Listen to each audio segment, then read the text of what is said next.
Ang mabuting balita ng Panginoon. Pinupuri ka namin, Panginoong Hesukristo. Purihin palakpakan ng mabuting balita.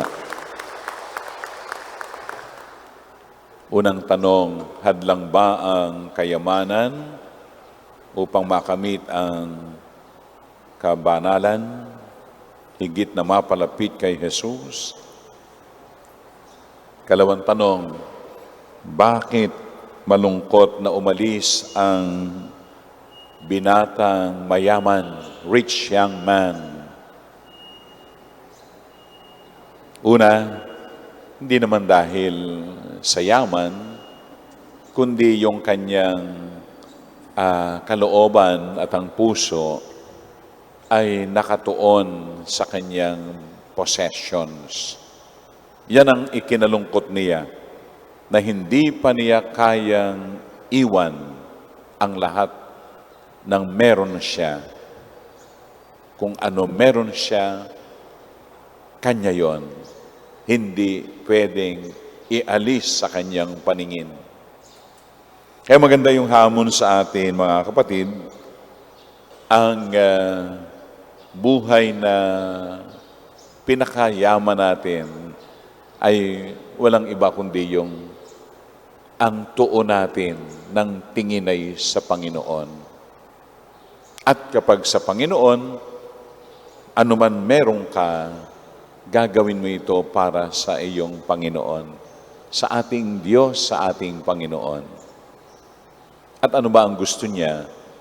Itong bahagi ng yaman na meron tayo, anuman meron tayo, ay handa nating pawalan sa palad at kaya nating ibahagi sa higit na nangangailangan. Ito yung pagnilayan natin, mga kapatid. Pagnilayan natin ito at katulad ng hamon ni Jesus sa rich young man, kapag ginawa mo yan, magkakaroon ka ng kayamanan sa langit. Kapag magagawa natin na hindi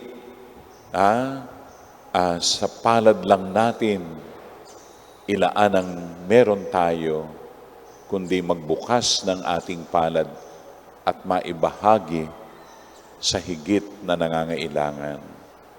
Magkakamit tayo ng hinahangad nating tunay na kayamanan. Sabi nga ni itong writer na si M. Scott Peck, yung road less traveled na libro, ay for all that is given up, even more is gained. Kung anuman ang kaya nating mapawalan, higit ang ating makakamtan. At yon ay yung sa paningin ng Diyos ay maging paningin din natin sa araw-araw nating paglalakbay. Amen.